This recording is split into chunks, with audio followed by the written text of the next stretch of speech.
Hi there, it's Amy from Cakes with Faces and welcome back to my series about my Japan wish list of all the places I'd like to go in Japan. Hopefully it'll give you some ideas for your trip beyond the popular golden route of Tokyo, Osaka and Kyoto. Last time I told you about the plans for my cancelled trip in Matsumoto and Nagano prefecture, and this time is all about Kanazawa, which is one of the places that's known as Little Kyoto. It's somewhere you can see historic Japan without the crowds of Kyoto. And if you've already been there, tell me in the comments what it was like and if you have any recommendations. Part 2 of the Q&A will be coming up next time, and there's new Japan videos every other Thursday if you want to subscribe. And my Japan travel guide is out now on general release from cakeswithfaces.co.uk with worldwide shipping. It makes a good gift if you know anyone who's also dreaming of Japan. So Kanazawa is another of those places in the middle section of Honshu, the main island of Japan, which is known as the Chubu region.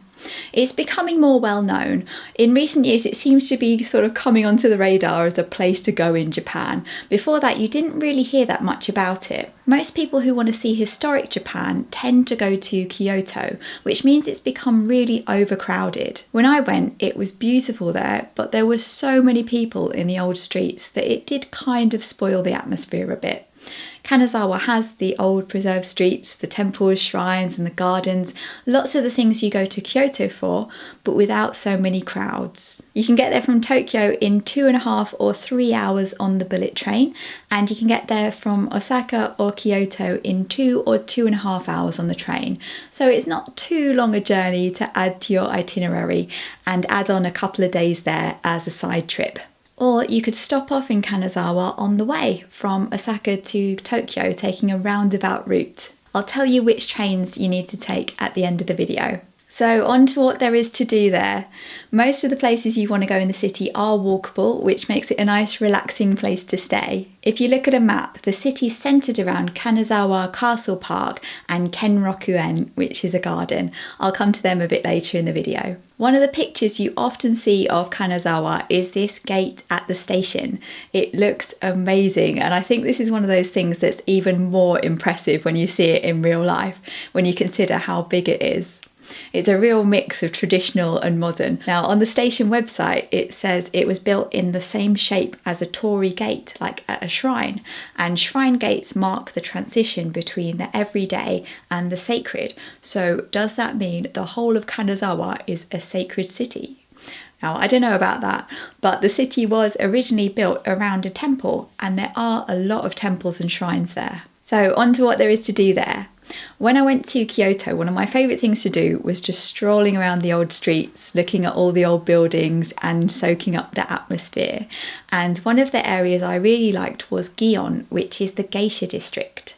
It's where the geisha lived and trained, and where the tea houses were, where they performed their tea ceremonies. You couldn't see much inside anywhere, but it felt really mysterious and atmospheric. And Kanazawa also has several geisha districts. The main largest one is called the Higashi Chaya district. Higashi means east and Chaya means tea, so it's the East Tea House district. It has all the old wooden buildings, so you can really get a taste of historic Japan. And I heard it's really nice to stroll around in the evening too.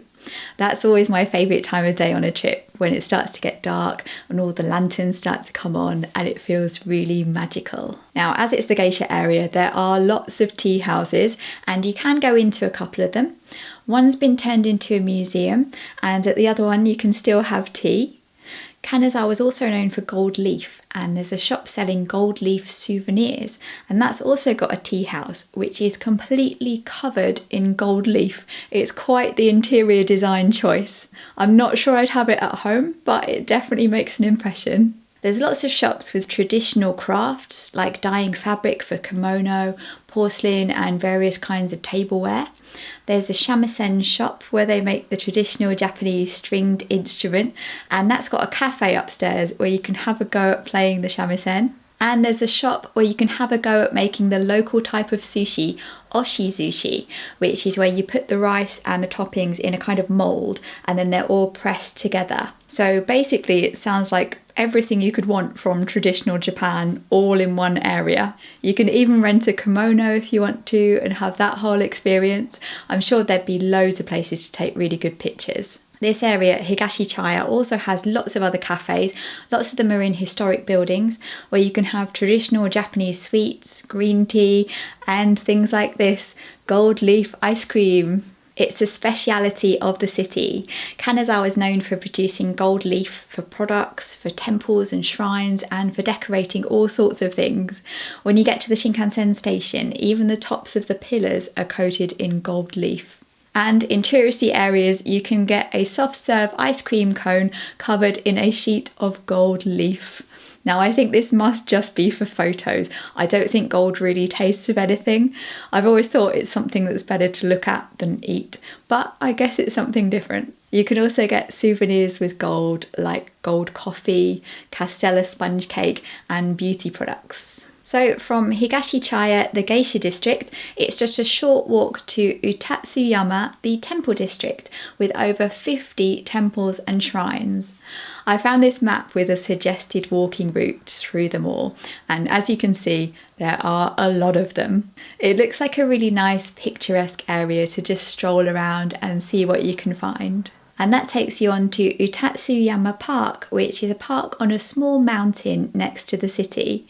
It looks beautiful in all seasons, the cherry blossoms, the autumn leaves. You can walk up it in about an hour, and from the top you get views of the city and the Sea of Japan. Another historic area is the samurai district, which is called Nagamachi. It's where the samurai used to live.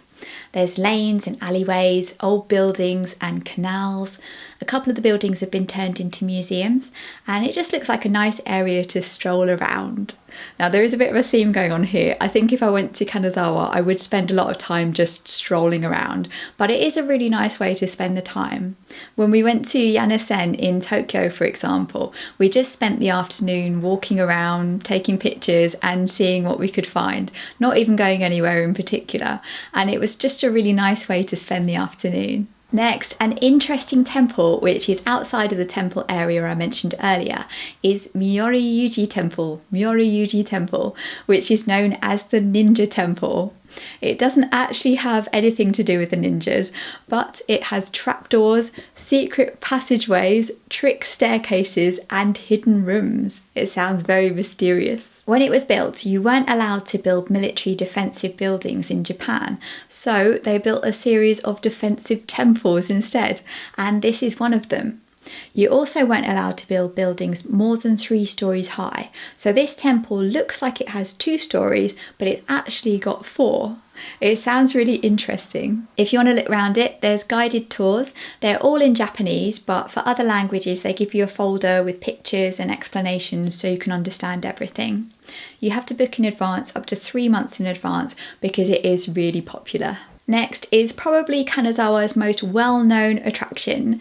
Kenrokuen is one of Japan's top 3 landscape gardens. They do like these top 3s in Japan, the top 3 night views, the top 3 scenic views, and this is one of the top 3 gardens. It's got lakes, bridges, sculptured trees, a tea house, basically everything you'd expect from a Japanese garden. There was a live stream about Kenrokuen on Only in Japan Go, which is one of my favourite YouTube channels.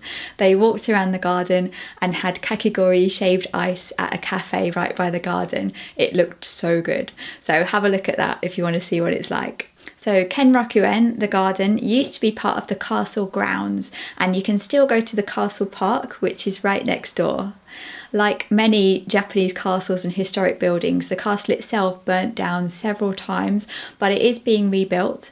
At the moment there isn't a main castle building, but you can see some of the outer buildings and the gates around the grounds. So what else is there to do? You can go on a tour of a sake brewery, which has been running since 1625. They show you around, and of course there's free samples and a shop so you can stock up. As well as all this to do with historic Japan, Kanazawa is also the main city in its prefecture, so it does have a modern city centre as well, with shopping malls and everything you'd expect. That's called Korinbo. Next to that is an area called Kaki no Batake, which looks a bit more independent with boutiques, cafes and restaurants. There's fewer chain stores, it looks a bit more individual and quirky. That looks like an interesting place to walk around. There's also a market called Omicho Ichiba. It's an indoor market. Now, I only really started going to markets on my most recent Japan trip. Before that, I never really thought they sounded like much of an interesting place to go, but they're actually a really good place to get street food and snacks and get some really good quality fresh food. This one's got a lot of seafood rice bowls with sashimi and sushi. There's also a modern art gallery called the 21st Century Museum of Modern Art. The building's made of glass and it's circular, and the layout's designed to make you explore and enjoy discovering what's there. It's not a traditional serious art gallery, it's made to be fun and interactive with things like this swimming pool that has a room underneath so you can go inside and look up through the water at all the people looking in. It looks really interesting. Next, I've got some ideas for day trips from Kanazawa, so if you're staying there for a few days you can go out on the train and explore what's nearby. The first one is to Kurobe Gorge, which I found out about in a blog post where someone said it was the best day trip they'd ever been on. What a recommendation. You go on a scenic railway over a gorge with 20 bridges with amazing views. It looks stunning. Just imagine how these trees would look in the autumn. You can stop off at stations along the way, take in the views and see various things. It runs from mid-April until the end of November. It's run by Kurotetsu Railways. All the details are on kurotetsu.jp/en. Next is Shirakawago in Gifu Prefecture, which is 75 minutes by bus from Kanazawa. And this is one of the places we mentioned last week in the Q&A that we'd like to visit in Japan. It's the village with the traditional thatched cottages that are triangular shaped. It looks really picturesque. You can also get the train to Toyama, and from there you can go on to the Tateyama Kurobe Alpine route with those giant snow walls which I mentioned in my Matsumoto video. And there's also various onsen towns that you can get to quite easily, either for a day trip or an overnight trip, to experience a traditional Japanese hotel and a hot spring bath. Some of them are only half an hour by train. And finally, how to get to Kanazawa on the train. From Tokyo, it's 2.5 or 3 hours on the Hokuriku Shinkansen. The fastest one is called the Kageyaki. It always makes you think of Kageyaki Girls, the theme song from K-On!, my favourite. If you want to go on that one, you have to make a reservation. There's no unreserved seats. From Kyoto or Osaka, it's 2 or 2.5 hours on the JR Thunderbird Limited Express train.